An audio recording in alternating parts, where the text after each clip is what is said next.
Bonjour tout le monde et bienvenue une fois de plus dans l'humain dans le monde de la performance. Aujourd'hui, j'ai l'honneur, le privilège et la chance d'avoir en entrevue un athlète, une personne que j'accompagne depuis 2021. C'est une pilote de BMX. On a commencé à travailler ensemble, elle avait 14 ans. Aujourd'hui, elle a maintenant 18 ans. C'est sans plus attendre que je vous demande d'accueillir, comme il se doit, mon invité d'aujourd'hui, Victoria Dubé. Bonjour Victoria, Bonjour. ça va bien? Oui, toi? Ben oui, excellent, merci. Victoria, tu es une pilote de BMX. Tu fais partie maintenant, hein, depuis cette année, des membres de l'équipe canadienne de BMX. Tu as connu une saison 2025 juste exceptionnelle, n'est-ce pas? Ouais, une des meilleures à date, mais la meilleure de ma carrière. La meilleure à date, hein? On commence à travailler ensemble, toi puis moi, en 2021. Qu'est-ce qui fait qu'une personne comme toi est venue vers moi, un entraîneur en préparation mentale, puis on a travaillé également ta préparation physique. Mais qu'est-ce qui fait qu'une personne comme toi est venue vers moi? Ben, j'avais 14 ans, puis quand t'es jeune, tu commences comme t'as 14 ans, on va dire, vraiment, c'est juste le physique. Tu penses que c'est juste le physique qui est important pour faire du sport, puis pour faire performer dans le sport.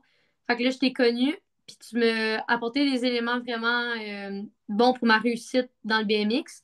Donc, il fallait aussi que je commence à travailler le mental pour commencer à performer. Puis aussi, ça m'aidait aussi dans mon cheminement physique. Peux-tu nous parler de ce voyage-là, justement, comment ça a été de 2021 à peut-être ta saison 2025? Qu'est-ce que tu aurais à nous partager comme voyage? Euh, Au début, c'est sûr, je comprenais pas trop les exercices, je comprenais pas trop comment ça allait m'aider, mais vraiment, je les ai faites. Puis plus que les années avançaient, plus que les exercices de mental étaient plus peut-être complexes, puis peut-être ça prenait plus de temps aussi dans ma vie. Mais j'ai vraiment vu que ça a vraiment aidé à ma progression dans le BMX, puis que ça m'a apporté beaucoup.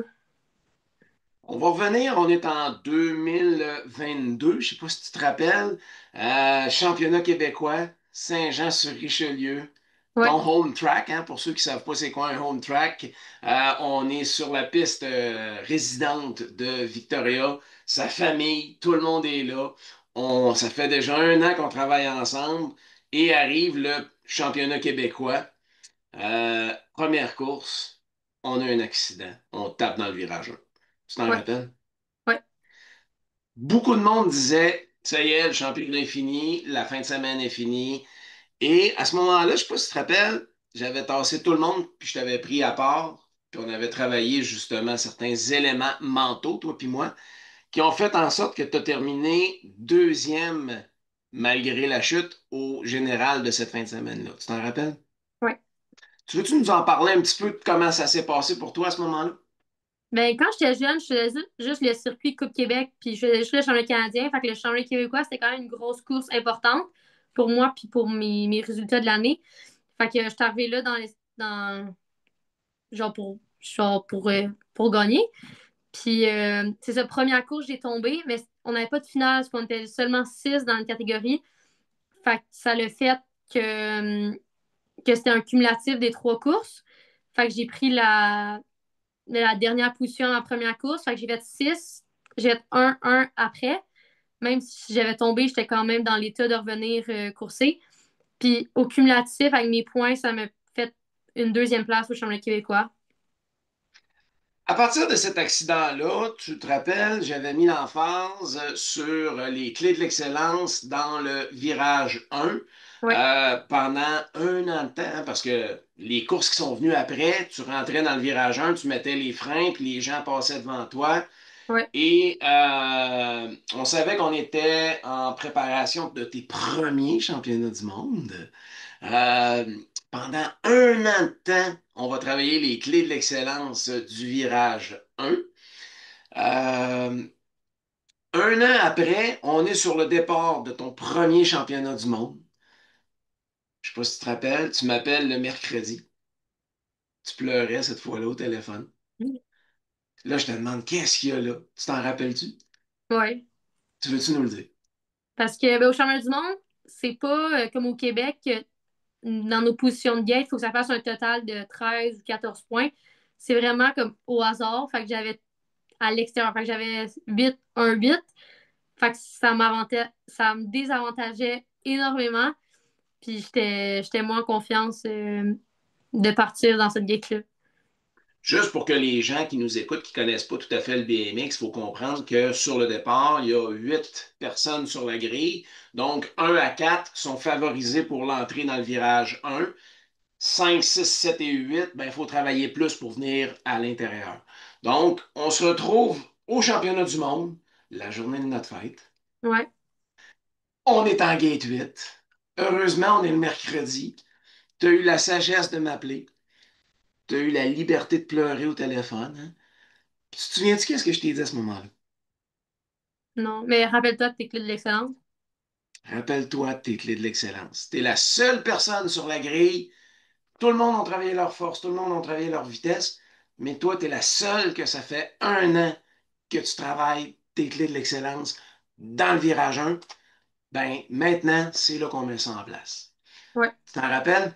Ouais. Qu'est-ce qui s'est passé à ton premier championnat du monde?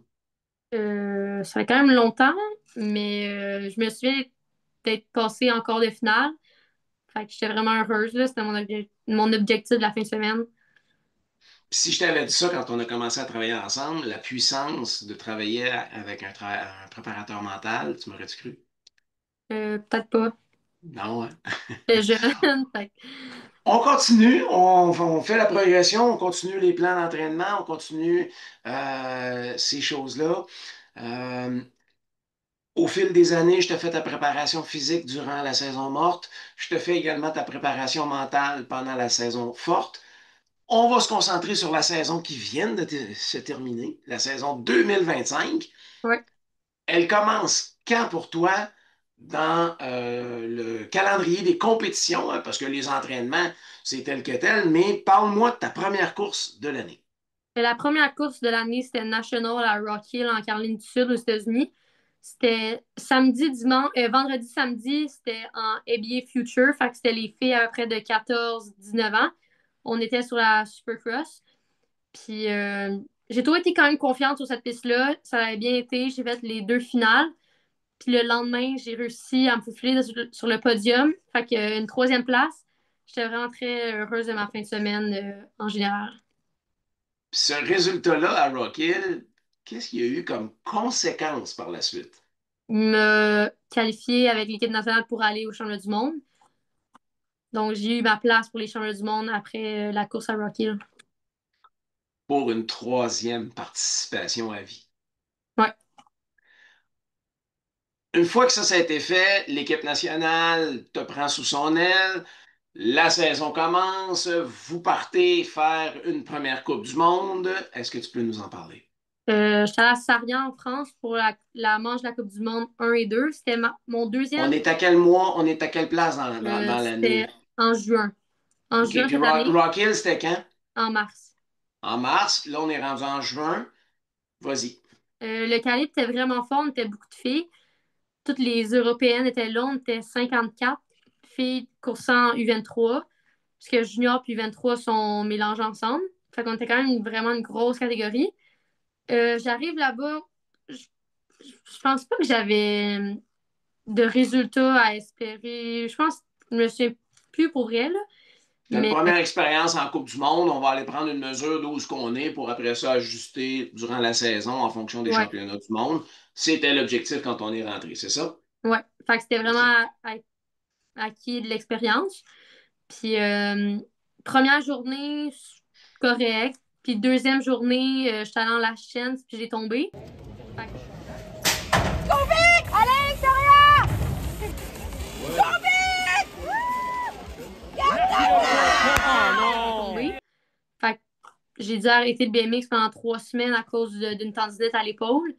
Fait que ça l'a bouleversé ma saison, mon début de Ça saison. casse une saison, hein, ça casse un début de saison. Puis on Ouais, va en parler de ça parce que justement, dans cette période-là, non, tu ne pouvais pas rouler sur ton BMX, mais est-ce que ton cerveau, lui, pouvait continuer de travailler? Ouais. Tu veux-tu nous parler un petit peu de ces 3 semaines magiques-là que tu es hors du circuit? Toi puis moi, on s'était fait un petit programme d'entraînement juste pour maintenir sans bouger ton épaule, mais dans ta tête, ton cerveau, lui, as-tu arrêté de faire les courses? Non. Explique-nous ça. Ben, c'est ça, à la place de travailler mon physique, je travaillais mon mental pour être prête à arriver au Coupe Canada. Euh, Fait que j'ai fait des travails de mental, de visualisation. Mais c'est surtout de la visualisation, de la respiration pour arriver prête et confiante sur mon vélo quand j'allais le reprendre, puis de commencer les compétitions en force. On a notre 3 semaines d'arrêt obligatoire parce que physiquement, on n'est pas capable de le faire. On continue de s'entraîner mentalement, malgré le fait qu'on ne peut pas vraiment s'entraîner physiquement. On reprend la compétition et on va avoir seulement 2 fins de semaine pour nous préparer avant le grand événement de 2025 qui sont les championnats du monde. Tu veux-tu nous en parler un petit peu? Les championnats du monde? Non, ta fin de semaine, tes Oui. 2 fins de semaine avant les championnats du monde. Fait que les 2 fins de semaine avant, j'avais des Coupes Canada, une à Saint-Jean sur ma piste, puis une à Drummondville. J'étais arrivée là prête et confiante à cause du travail mental. Ça faisait pas longtemps que j'étais de retour sur mon vélo, mais quand même, j'ai pas comme dégradé pendant le moment que j'ai pas pu en faire. Fait que j'ai juste stagné, je pourrais dire. Puis je suis revenue en force, puis j'ai gagné les 4 Canada. Puis j'étais vraiment contente de revenir comme ça. Revenir sans aucune défaite, Ouais. 8 courses avant les championnats du monde, ce qui est quand même bon pour la confiance. On s'en va à Copenhague. Ben, c'est-à-dire, tu t'en vas à Copenhague, moi je reste ici au Québec. Euh, Tu t'en vas sur les championnats du monde et là, qu'est-ce qui se passe? J'arrive là, les filles, encore une fois, sont vraiment fortes. On était juste juniors, là, mais les filles sont vraiment fortes de partout dans le monde. J'arrive là peut-être avec un peu de moins de confiance parce que je pensais toujours à la chute que j'avais faite à Sarian. Fait que j'avais peur de me blesser, j'avais peur d'être en contact avec d'autres filles pendant la course pour pas me blesser puis encore devoir arrêter ma saison. J'ai Fait une que, question pour toi. Qu'est-ce qui fait que tu as fait 8 courses au Québec? Cette peur-là n'était pas là. Curieusement, en Coupe du Monde, oups, cette peur-là est apparue par hasard. ben, il y a deux choses. Premièrement, c'est que au Canada, mais au Canada, au Québec, j'étais confiante de gagner. Fait que je savais que je pouvais gagner, je savais que je pouvais être en avant. Puis là-bas, c'est sûr qu'il y avait d'autres filles à côté de moi. Puis aussi, on partait d'une supercross. Fait que déjà là, ça rajoutait comme avec le saut, puis avec la vitesse qu'on a. Fait que le choc, il était plus fort vu que la vitesse était plus grande. Fait qu'il y avait vraiment ce côté-là de vitesse, puis la supercross, puis aussi que les autres filles, là, au championnat du monde, j'étais pris dans le peloton. J'étais pas en avant. Fait que j'étais obligée d'être en contact avec les autres filles. OK? Puis la peur est venue te revisiter. Hein, on ne l'a pas vu venir, mais est venue te visiter à ce moment-là. Tu termines combien pour tes troisièmes championnats du monde?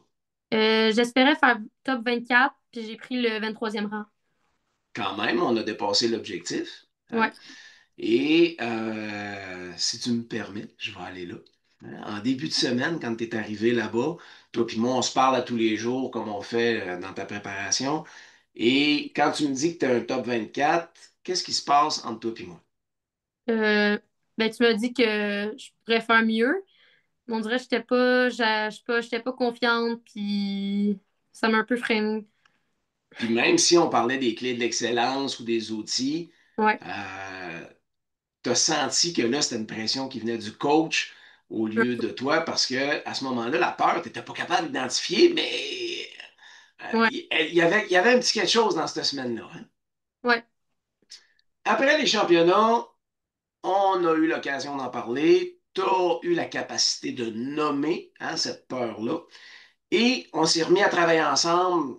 Ben, on ne s'est pas remis, on a continué à travailler ensemble, mais on a travaillé sur cette peur-là plus particulièrement.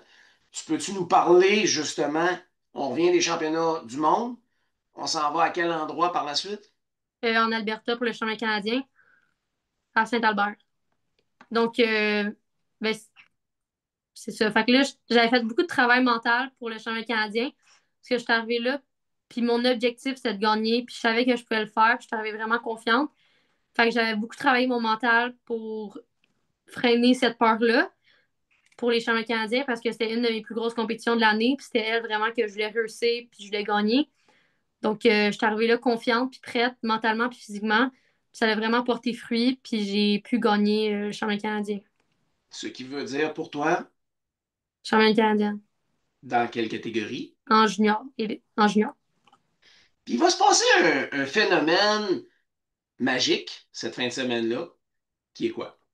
Mais j'ai pu courser contre Molly Simpson à chacune de mes courses. Fait Attends que, un petit peu, attends un petit peu, attends un petit peu, ouais. c'est parce que moi, je suis ça, cette capsule vidéo-là. Je connais pas vraiment le monde du vélo. C'est qui ça, Molly Simpson?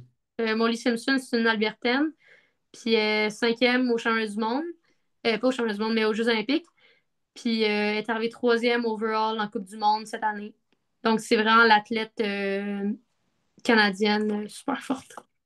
Donc, si je comprends bien, tu fais le championnat canadien, tu gagnes dans ta catégorie, mais elle est là aussi. C'est parce qu'elle est dans ta catégorie, juste nous Non, expliquer. on était toutes mélangées, les juniors, les U23 puis les élites. Fait qu'elle est en élite, moi j'étais en U23.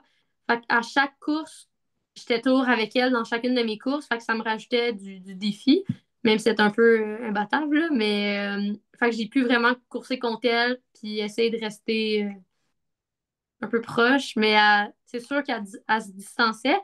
Mais c'était vraiment le fun de pouvoir essayer de la suivre, la première, la deuxième ligne. Puis c'est pas mal après la troisième courbe qu'elle prenait sa distance, là, mais c'était vraiment. Ben, après sa distance, on va parler de l'extérieur avec les yeux du coach. Elle t'a pris quoi? 2 secondes? Ouais. Puis toi puis Molly, vous aviez pris 4 secondes sur le reste du peloton.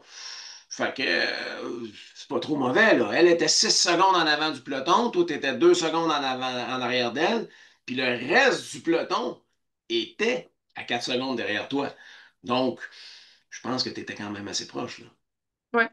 Ah, ça, c'est assez excitant. Oui, c'est une finale.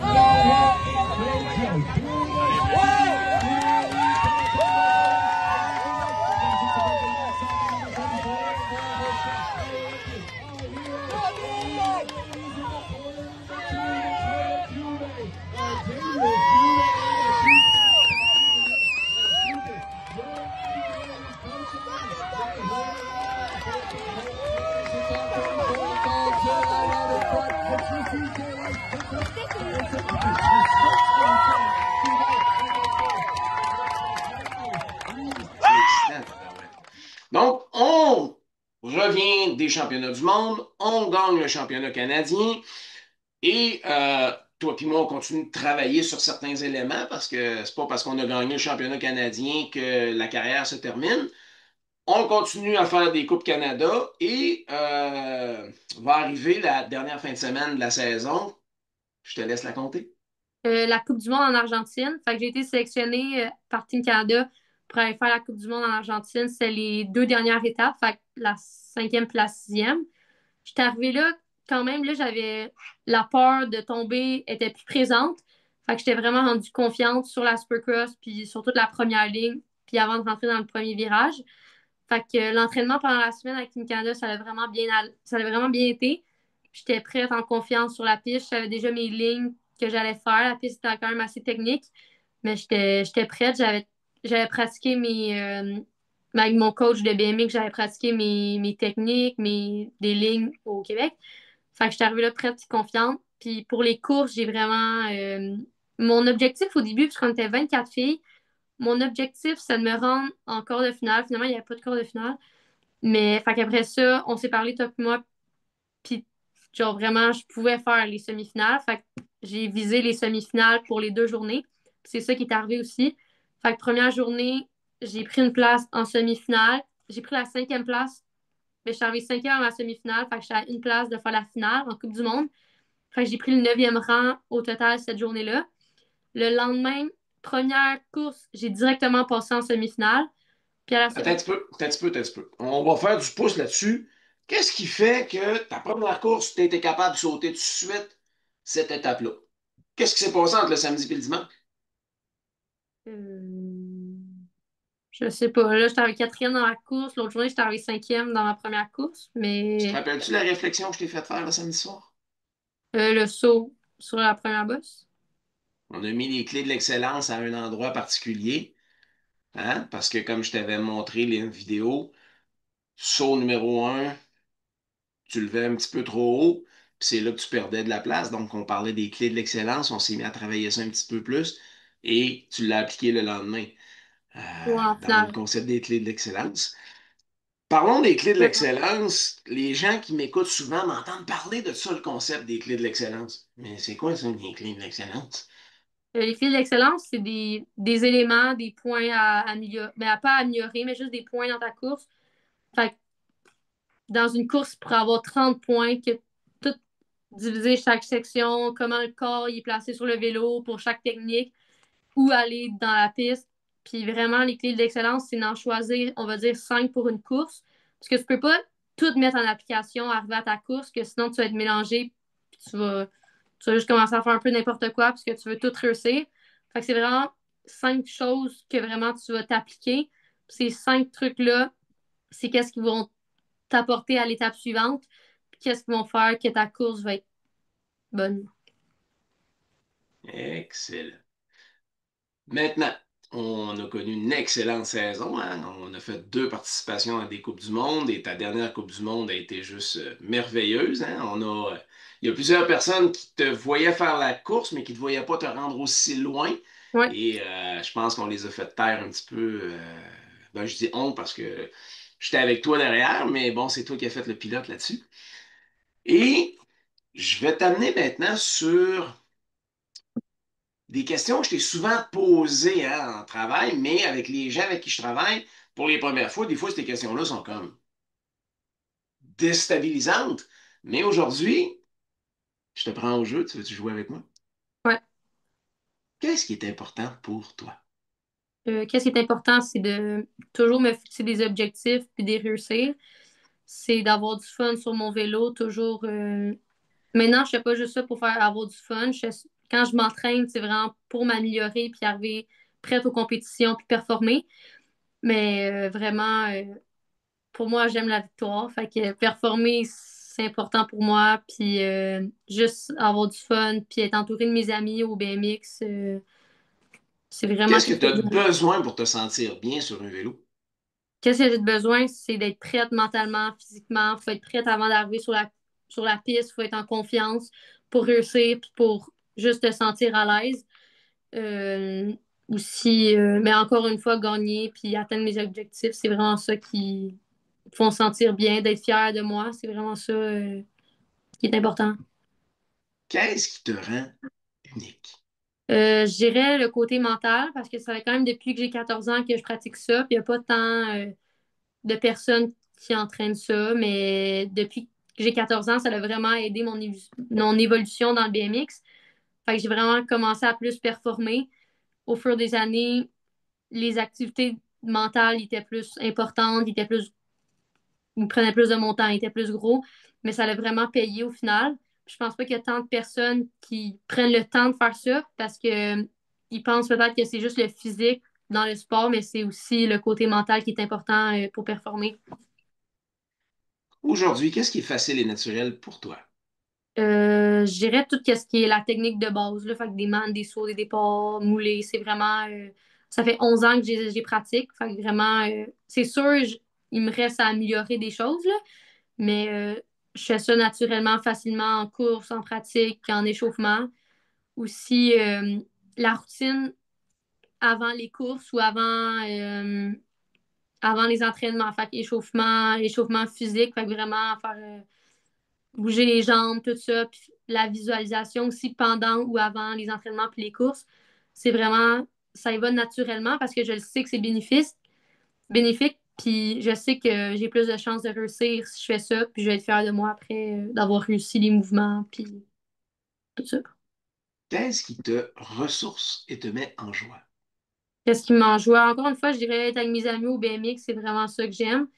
Puis donner des challenges, puis réussir de nouvelles techniques. Parce qu'au BMX, il n'y a pas n'y a pas de limite. Fait que tu peux toujours aller plus vite, tu peux toujours avoir plus de puissance, tes techniques peuvent toujours s'améliorer. Fait que c'est vraiment, j'aime voir ma progression, puis voir maintenant où j'en suis comparé à avant, puis de voir l'avenir dans ma carrière de BMX. Un élément que toi, tu peux améliorer maintenant. Euh, J'irai en dehors de mon vélo. Il y a beaucoup de choses. Sur le vélo, il y a tout le temps des trucs à améliorer. J'irais d'avoir plus de confiance. Fait que vraiment, quand j'arrive sur la piste, puis avant, quand j'arrive dans l'emplacement ou dans le lieu, vraiment être concentré à ma course, puis avoir confiance en moi, parce que je sais quand j'ai confiance en moi, mes résultats vont être meilleurs. Puis vraiment être concentré, puis focus à atteindre mes objectifs pour la journée. Puis, en terminant, pour les gens qui nous écoutent, toi qui me connais quand même depuis un bout de temps, si tu avais une anecdote, quelque chose à conter, euh, ou peut-être des fois même des frustrations que tu as eues par rapport à différents échanges qu'on a eus, tu sais, je veux faire sortir l'humain derrière, mais je te laisse libre de sortir le sujet que tu veux. Une anecdote me concernant, parce que, tu sais, bon, c'est bien beau être préparateur mental, mais je reste un être humain aussi.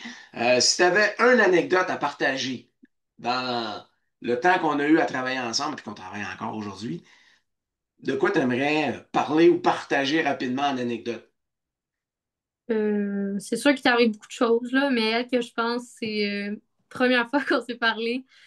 Euh, C'était un camp d'entraînement au Team Québec. On savait toutes pas t'étais qui. On était toutes. Personne ne savait ça quasiment encore, c'était quoi du travail mental. Puis c'était tout. On pensait tout pas à ça. Là, c'était vraiment juste comme le physique, puis l'entraînement physique qui coulait. Fait que la première fois qu'on s'est parlé, on s'était parlé juste les deux. Puis à cet entraînement-là, Team Québec à Drummondville, il y avait eu des caméramans là, pour une émission de télé, je me souviens plus c'est quoi le nom. Puis une de nos premières discussions et de visualisation puis de mental avait passé à la télé.